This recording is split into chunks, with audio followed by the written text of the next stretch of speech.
So my name is Nahla Al-Arian. I'm the Executive Director of the Coalition for Civil Freedoms. We were founded in 2010, and our mission is to defend the civil liberties and freedoms, promote a fair U.S. criminal justice system, and advocate for the rights of political prisoners in the U.S. targeted in the so-called War on Terror. This is episode 30 of our Injustice at Home webinar series. To watch past episodes on topics such as the unjust prosecution of the Fort Dix Five, COINTELPRO in the case of Jalil Muntaqim, in our last episode on Palestine and the War on Terror, visit our video section of our Facebook page or visit our YouTube channel at Civil Freedoms, where you can subscribe. Be sure to follow us on social media for updates on our work and notifications of future episodes and virtual events. Thanks Sami Hassoun, who's here with us today from Lebanon. Sami had already served 10 years out of a harsh 23-year sentence for a fake quote-unquote terror plot manufactured by the FBI. Sami was released and deported to Lebanon last year. In the judge's order to release, he observed that the alleged crime for which Sami was convicted, quote, was encouraged by undercover law enforcement agents, end quote, and that he, quote, never posed an actual threat to the public, end quote. Today is a treat for the CCF family, since it's the first time attorney and client are able to gather together after his release. Inshallah, next time in person.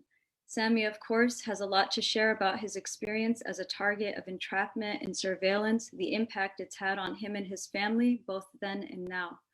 Finally, we'll be hearing from my mom, my personal hero, Nahla Al-Arian, a tireless champion of civil and human rights who campaigned for freedom for both her brother, Mazen al-Najjar, who was held under the use of secret evidence for over 5 years in the United States, and later her husband and my father, Sami Al-Arian, all while pursuing higher education, volunteering in the community, teaching and mentoring Muslim youths, and raising 5 children. My mom is literally the face of government surveillance, gracing the cover of Project South's report after having been spied on for most of her adult life. You'll be hearing from her later in the discussion about her and our family's experience of being targeted in a politically motivated investigation and later prosecution. Love to hear from Sami to talk about his case. Sami, welcome. Oh, and I wanted to add also, mashallah, I just wanted to add that also I forgot to mention when I introduced you that you also completed your education while in prison, and you know, it's really impressive. I think you graduated from OSU, right? The Ohio. Yeah, no, Ohio University. Ohio University. Okay, great. So yeah. Anyway, I wanted to just give you props for doing that because your family was so proud of you. So, yeah. All right, go for it. Thank you. Well, first I want to thank Azadeh and Amit for the report that they did and for bringing awareness. And I want to thank the CCF family for everything they've done for me. I've never had a chance to personally thank you all live like this. So thank you for everything. And Amit, thank you for writing the winning motion that got me home. And also a special thanks to Kathy, who worked tirelessly with me, and Mel, who was always in touch with me and advocated for me day and night. So thank you all for everything you've done for me and my family and for bringing me home. Just for the sake of time, I'm gonna keep this short, and I'm gonna focus a little bit about the surveillance tactics that were used against me, which I didn't know were used against me until I got arrested and actually saw the evidences. And then I started reminiscing back about, wow, this happened, this happened, this happened. These were all surveillance tactics. At the moment, it wasn't clicking. You know, I wasn't aware of that stuff. So I was 21 when I was targeted by the FBI. Till today, I don't know why. They haven't answered that question. Even when the judge raised the question, and my attorneys raised the question in court of how did Sami Hassoun become a subject or a target of investigation, the only response they said was for undisclosed reasons. And that's where they ended it. And they didn't go any deeper in that. And what confused the judge and even me is that I wasn't the type of person living an Islamic life. I mean, I'm ashamed to say this, but I wasn't the type of guy to go to the mosque. You know, there wasn't anything that I did was a red flag or would bring any attention. So for me to even come on the map, especially with a crime like this, all right? So what has happened is that the feds claimed that I was under investigation. My investigation started 3 months prior to my arrest. But when I look at the evidence, it actually started way before that, because some of the recordings that they had and some of the tapes that they brought up were way before that time. It was like actually almost a year prior to that, to my arrest. So what happened is I was introduced to some confidential informants who portrayed to be my friends and portrayed to be father figures to me, who supported me because I was an immigrant. I was still new to the US. I was fresh. And they gave me support financially, mentally, emotionally. They showed me around. So they gained my trust. And this man, his name is Nadim, he was like a father figure to me. And I really trusted him. And he was part of something called the Assyrian Mafia in Chicago. So coming as an immigrant and only working a few hours a week and barely making any money, he gives you the prospect of a lavish life if you get involved in these activities with him. You know, I fell into that trap of that luxurious lifestyle. So make a long story short, he won my trust, and one thing led to another, one thing led to another. And according to the FBI, my investigation started based off a drug investigation.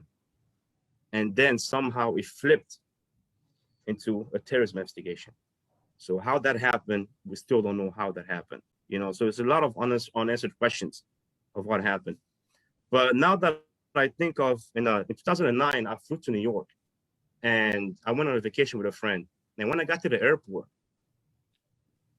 I was checking in, and next thing you know, I was escorted by 2 guys to the side. And they're like, yo, we have to question you a little bit. I'm like, for what? They're like, just why are you going to New York? Simple question, simple routine.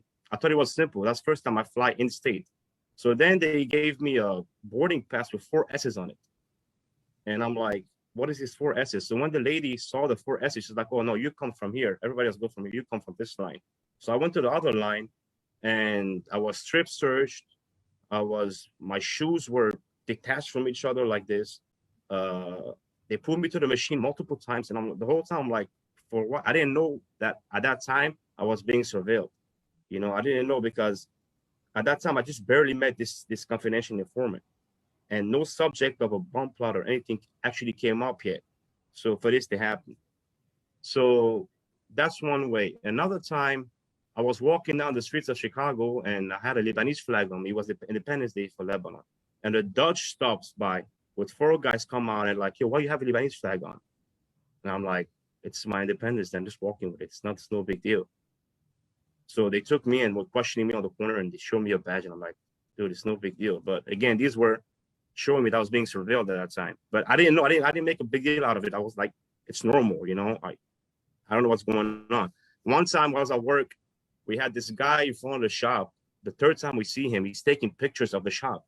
So one of my coworkers approached him, and when he got there, the guy flashed a badge at him and drove off. So when I got arrested and I saw all the evidences that came to me, all the tapes that came to me and all the evidences, this is how I started finding out that I was being surveilled and monitored. Am I cutting up? Yeah, a little bit. Your screen froze, I think. All right, well, until he comes back, I guess, I'm not sure his technical situation. I just want to add something about Sami, is that his family kept saying how nice of a person he is, his mother and his brother, that he's the best person that they know. And then when we announced that he was getting released, we received a number of letters from other prisoners who interacted with him in various prisons throughout the country. Of course, they get moved so often, and they all said the same thing and expressed how happy they were for him, and said he's just one of the nicest people they ever met. So it's sad that they go after such good people. I also know one of the outrageous parts about what happened to Sami was that every time they tried to coax him into this ridiculous plot, he would say and advocate for stuff that made the plot less bad. Like that's right. Yes. Keep saying things like, "Why don't we plant a bomb somewhere?" And he's like, "Well, why? If you want to start, some problems, why don't you just use smoke bombs? That way, no one gets hurt." And they were like, "No, no, no, no, no, no, no. We need to have real bombs." And so purposely try to manipulate. Oh, he's back. Great, thank you. Yeah. That's a really good. Sorry, no, we're glad to have the you connection back. went out. Yeah, no problem. Go for it. Okay, so as I was saying, so whenever I got my surveillance tapes, I mean the evidence they were going to use against me in court, I found out that my car was bugged. My car was bugged. My mom's car was bugged. My room was bugged. My computer was hacked. My phone. They had everything. They had recordings of me having dinner at home. They had recordings of me sleeping. They had recordings of me speaking on the phone in my room.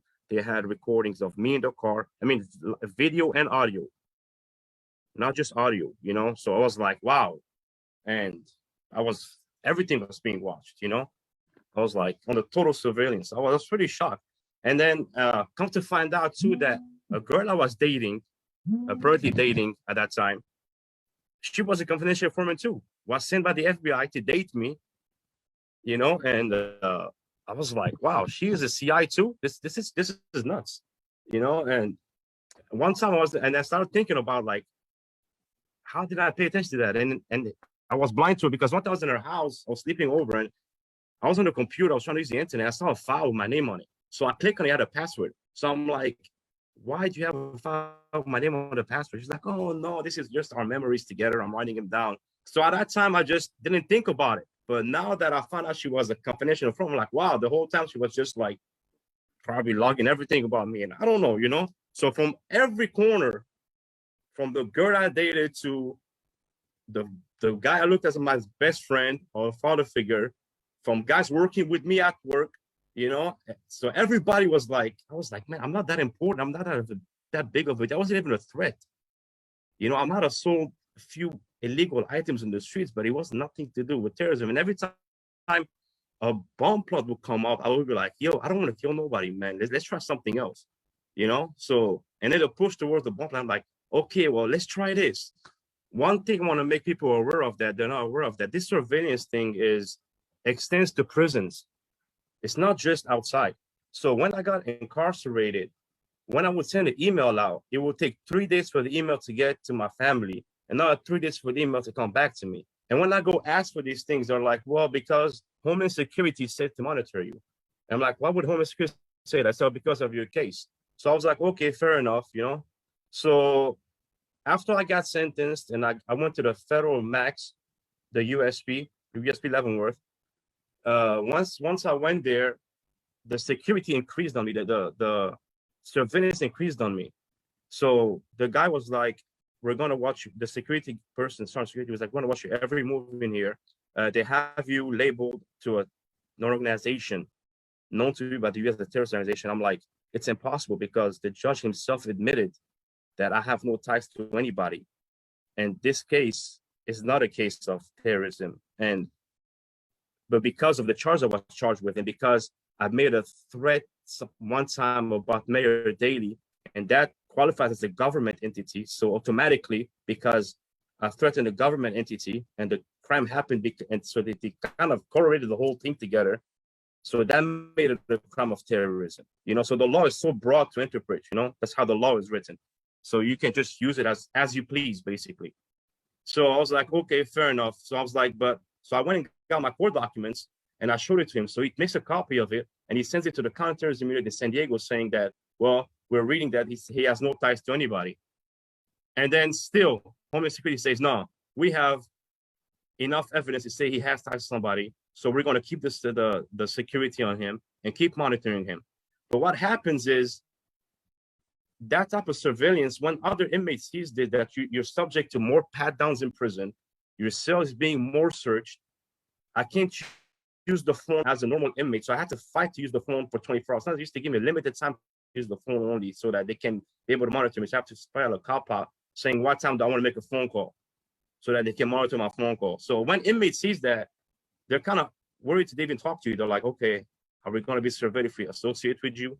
So you become like, people are afraid to be around you in prison.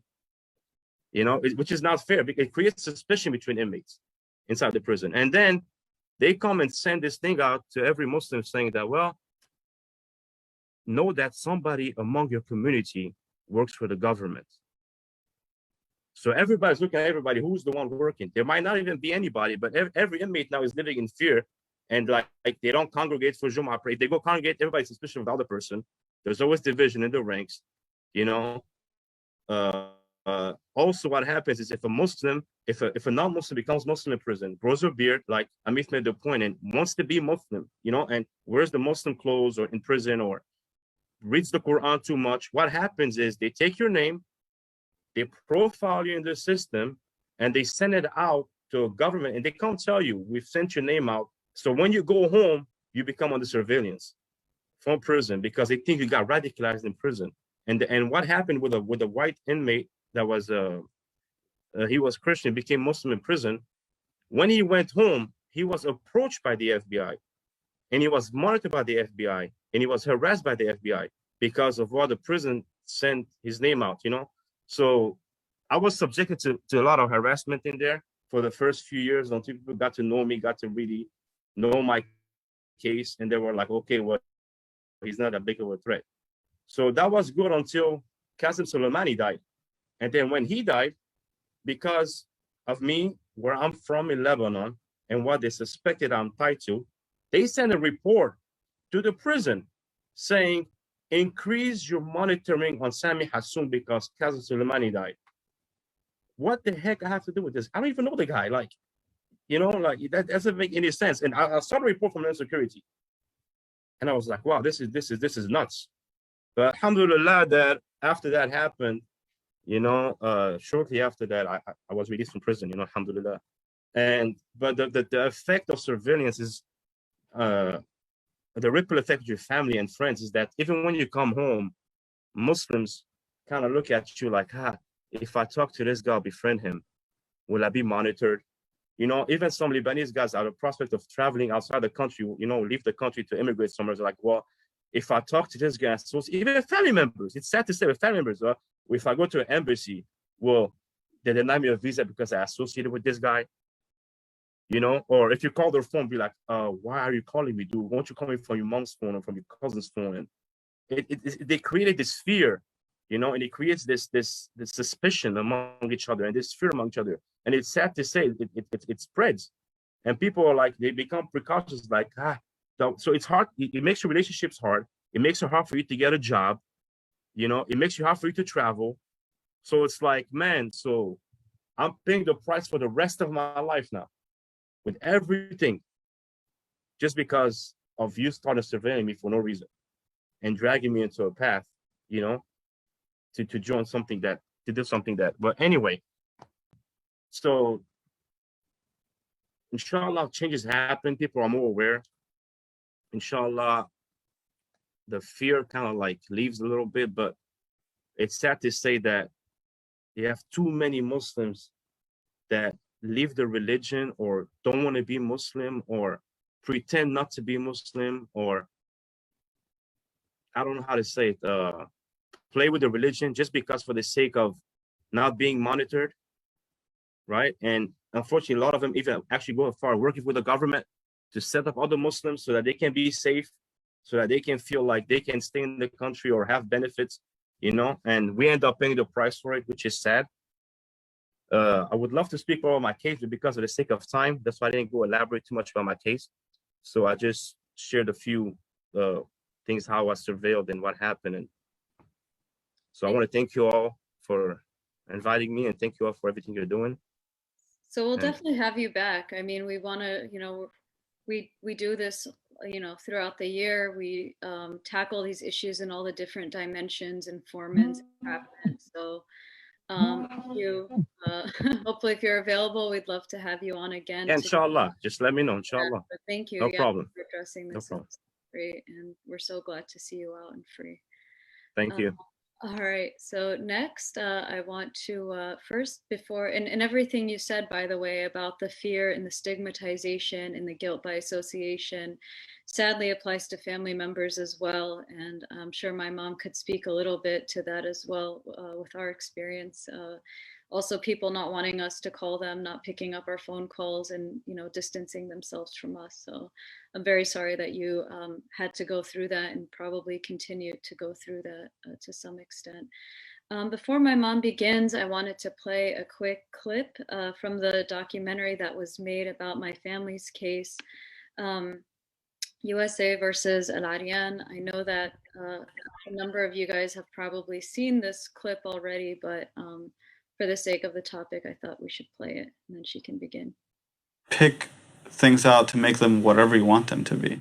It's anyone's guess what prompted the original wiretaps. We tried to find that out, and we were prevented from getting real information about the genesis of the wiretaps.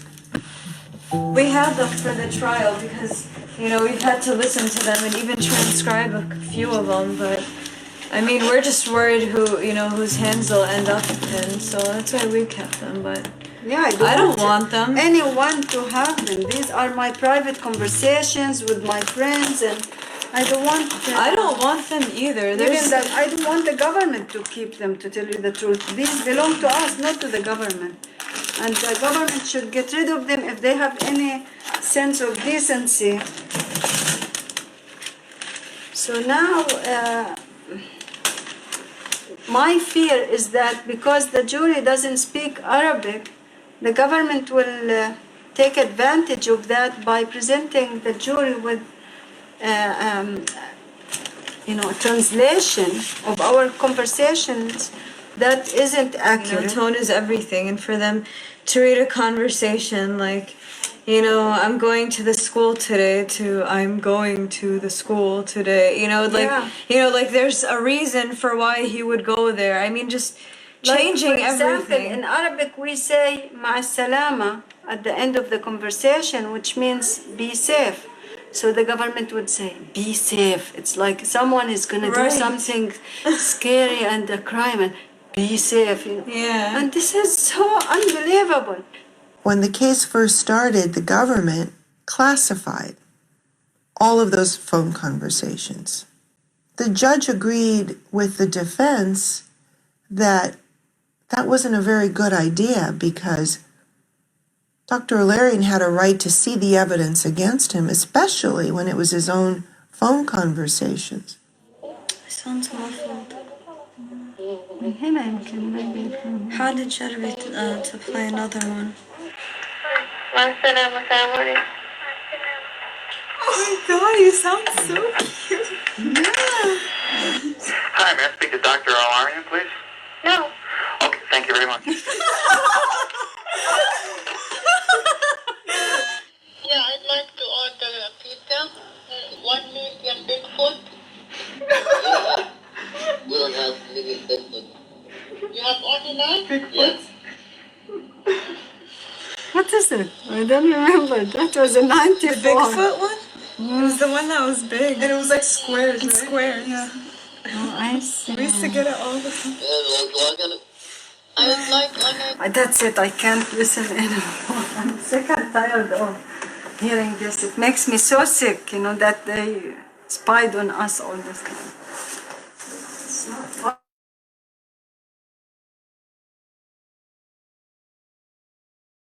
Oh, you're muted. You're muted, Mama. 1 second. Okay. Assalamu alaikum rahmatullah. Thanks for having me here. MashaAllah, Sami explained a lot of things that are similar to what we went through. But I will, again, mention some of the stuff that happened to us. Of course, as you saw in the video, we felt so angry that time. We felt so stressed out knowing that they were spying on us. And it's so, we felt so violated, our intimate time at home with my kids, with my husband, that was really horrible. But that's what big governments do to victims like us, we Palestinians. We came here to America believing in the ideals, freedom of speech, expression, political freedom. But unfortunately, we saw through our experience that these were just untouchable, things. So the story happened. How did we find out that we were being surveilled? That's in 1994, late 1994. My husband was out of town. It was a Saturday morning, very early in the morning. A policeman showed up at our door and he asked me this weird question: why did you throw your garbage bags into the dumpster of somebody at the end of the street? And I was shocked. I said to him, my teenage son, who was in charge of taking the garbage from the garage to the front yard, where it's being picked up, he is really he finds it so hard to do this, let alone go all the way to the end of the street to put it in the dumpster of someone we do not know. So that was really an eye-opener. The policeman continued saying to me that all the bags were torn by a sharp instrument, like a knife or something. That was really very weird also. And little by little, we found out that it wasn't a foreign agent. We thought the Mossad or somebody, because my husband was a political activist giving speeches about Palestine, Palestine. So we thought it was a foreign agent who was doing that. But unfortunately, we found out later that the FBI was doing this. When we bought this device to check bugs in our homes, and the device went crazy, especially when it came close to one of them.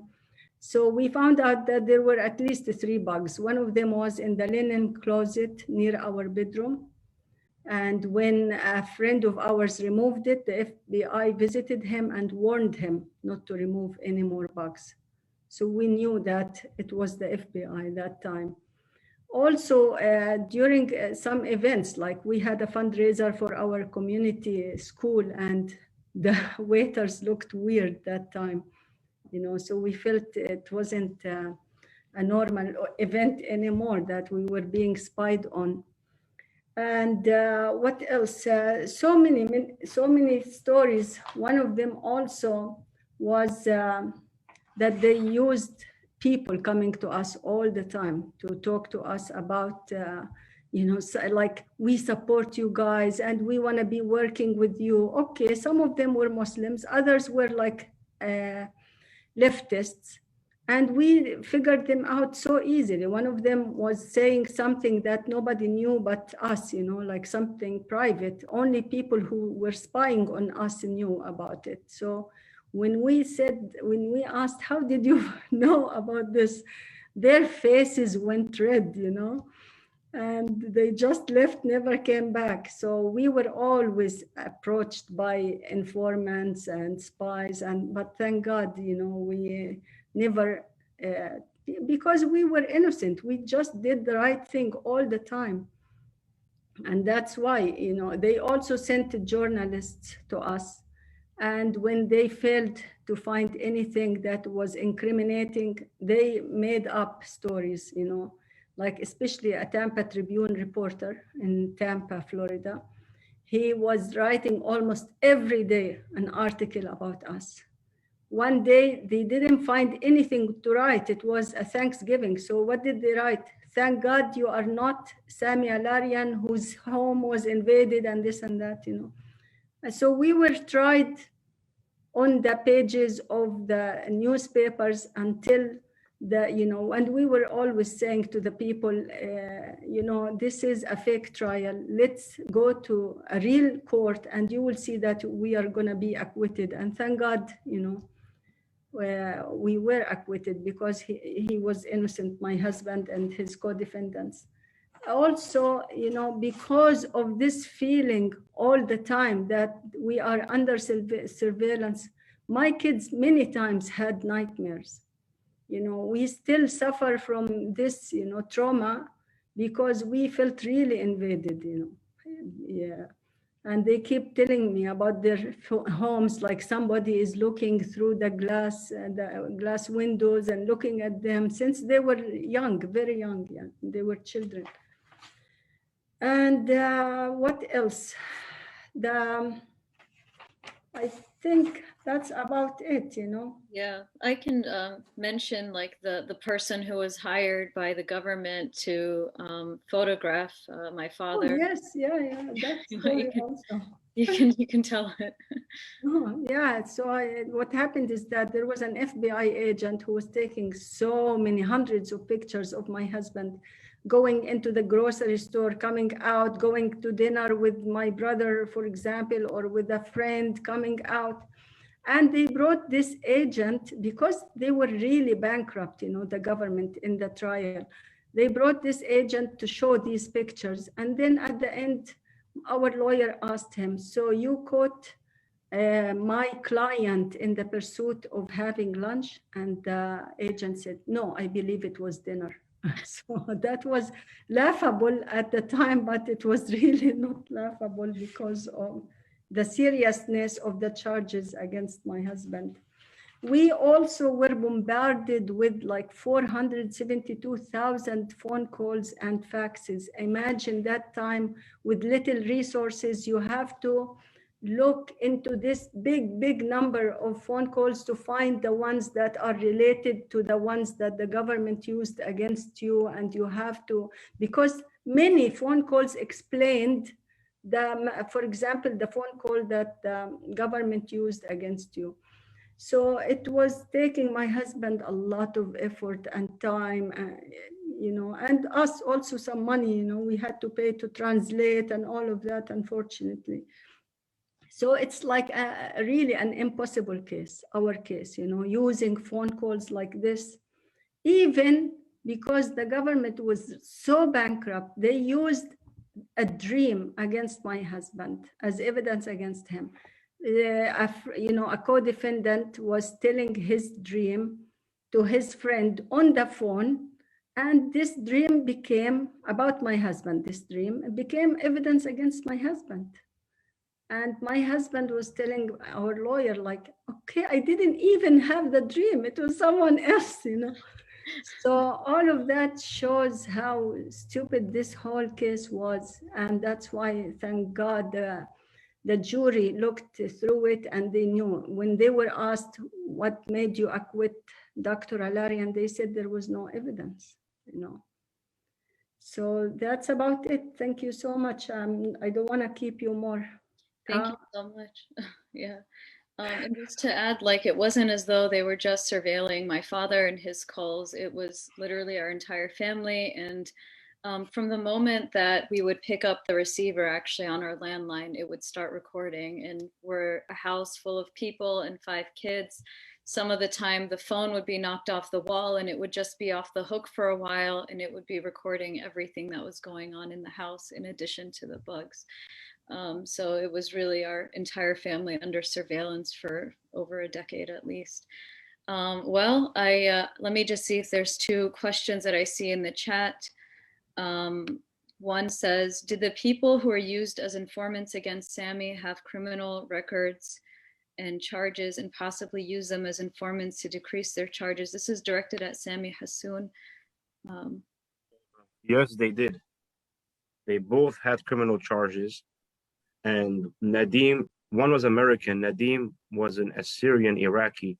So not only did he get money and got his charges dropped, he was also promised green card and citizenship if he was able to get that. And she had her charges dropped against her. Yeah, it's all too common, unfortunately. Either they pay them or incentivize them with money or dropping their charges. The other question, or this is a comment, and it was while you were speaking, Sami, they were doing this in San Diego a few years back as well, targeting mostly young Black people, setting people up for fake robberies and elaborate plots, entirely concocted by agents. Not sure if they are still doing it. Unfortunately, they are still doing it, and there's cases all the time that target both Muslim Americans and Americans in the general public, including now, I guess, far right sort of, you know, white nationalist extremists who they create to be would-be terrorists, but in fact, although we don't like their views, they may not necessarily have ever carried out the plot that the government concocted. So, okay, I think now's a good time to wrap up. Thank you all for sticking with us to the end. And for those who missed it, well, I guess they're not here, but we will be emailing this out video to everybody who registered. It will live on our Facebook videos page under the Injustice at Home series page and on YouTube as well. And I want to make sure that we are able to share the resources that Amith created, because it's great to learn about it and understand the history, but it's also important to understand the strategies of how to fight back, and that's why we're here. So thank you all so much, and that's it. Take care. Bye.